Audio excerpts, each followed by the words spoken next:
Ancient strategy, modern sales, one usable line per episode. Last time, we learned that convincing burns time and trust, that the harder you argue, the more you spend. Today, why trying to control the conversation is the fastest way to lose it. I had a call last week where everything was going well. The prospect was engaged, asking questions, leaning in. Then I made a move. I tried to steer the conversation toward the close. What happened? The energy shifted. She went from open to guarded in about 10 seconds. I could feel it. The warmth left the room. By the end of this episode, you'll understand why control kills conversations, and what works instead. Here's what I thought I was doing. I was guiding the conversation, leading with structure, moving toward a decision. And what were you actually doing? Steering. I had a destination in mind and I was making sure we got there. My questions weren't really questions. They were directions disguised as curiosity. And people can feel the difference. A real question opens space. A steering question closes it. The moment they sense the rails, they want off. The rails? Every controlled conversation has invisible rails. You nudge when they drift. You redirect when they ask the wrong questions. They can't see the rails, but they feel them. And that feeling is, I'm being managed. Think about the difference between persuasion and control. Persuasion says, here's what I see. What do you think? Control says, here's where we're going. Let me help you get there. One invites, the other directs. And directing triggers resistance. Every time, because control removes agency, and agency is the one thing people never give up willingly. So when I try to control the outcome, I'm actually threatening their sense of choice. Even if your destination is right for them, the moment they feel steered, the decision stops being theirs. And people don't commit to decisions that aren't theirs. Hold this thought. That's the pattern I keep seeing. The prospect was ready. I just needed to let it happen. But instead of letting it happen, I made it happen. And that's what broke it. Making it happen feels like leadership. But in a sales conversation, it feels like pressure. The line between guiding and controlling is thinner than most people think. Sun Tzu addressed this in the chapter on variation in tactics. He wrote, "There are commands from the sovereign which must not be obeyed." Commands that must not be obeyed, even from a king. Because the general on the ground sees what the sovereign cannot. Rigid control from a distance, no matter how well-intentioned, destroys the flexibility needed to win. The field requires adaptation, not orders. So even Sun Tzu warned against over-control. The leader who insists on controlling every move creates a rigid system. And rigid systems break.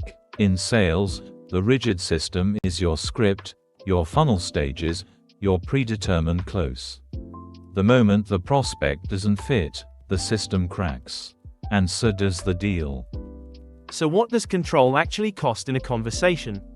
3 things, all invisible in the moment. First, authenticity. When you're controlling, you're performing. The prospect senses it. Your questions feel scripted. Your interest feels conditional. They start wondering, is this person listening to me, or managing me?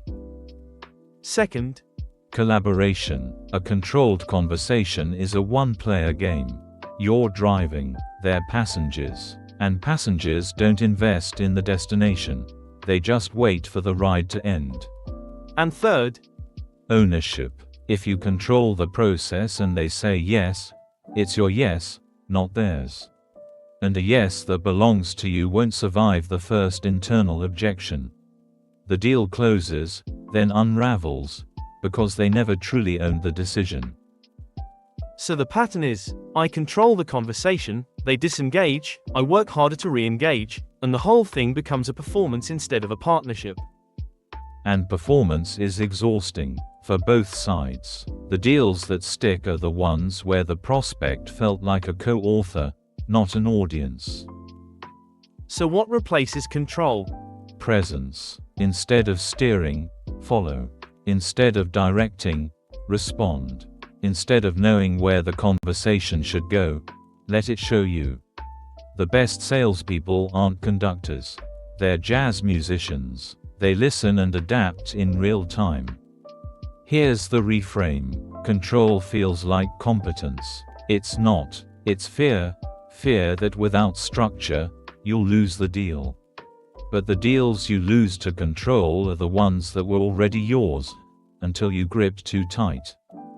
So releasing control takes more skill than holding it. Much more. Holding control is a script. Releasing it is a skill. You need to trust the process and trust the prospect.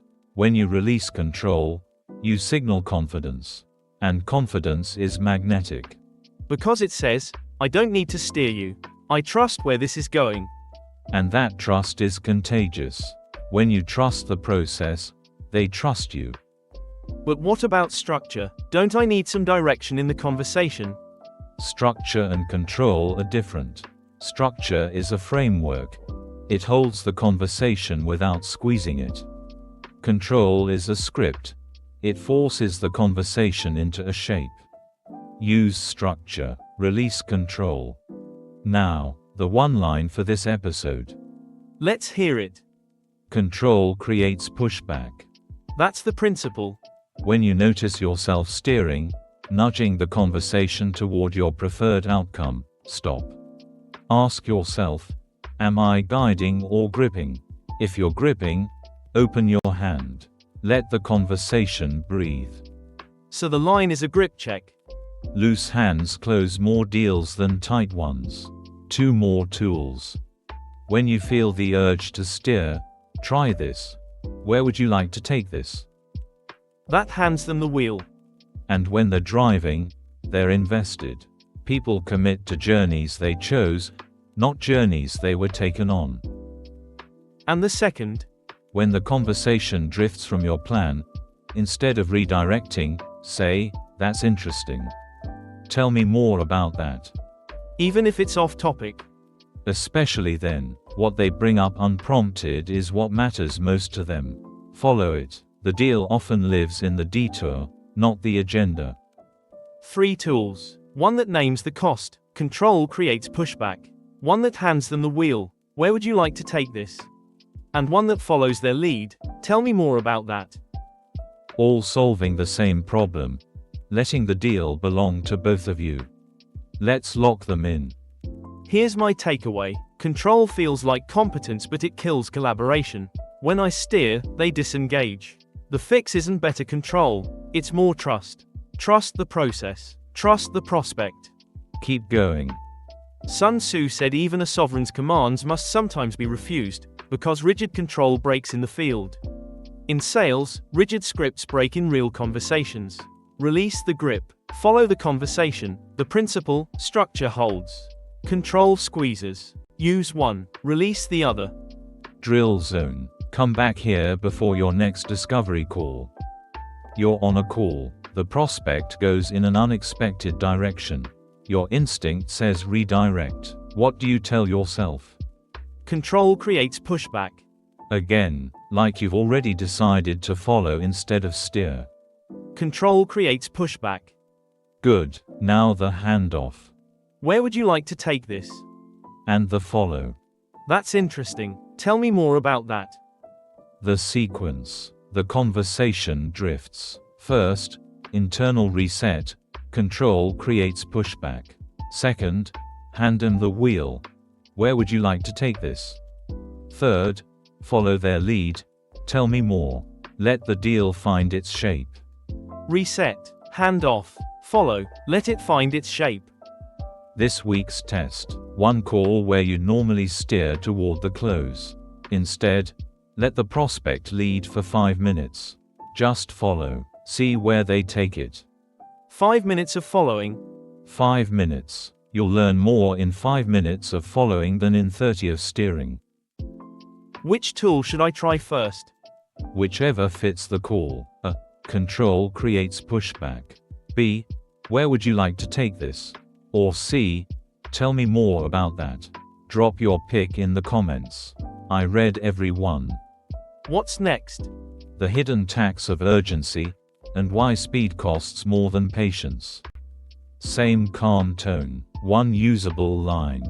Ancient strategy, modern sales, one usable line per episode.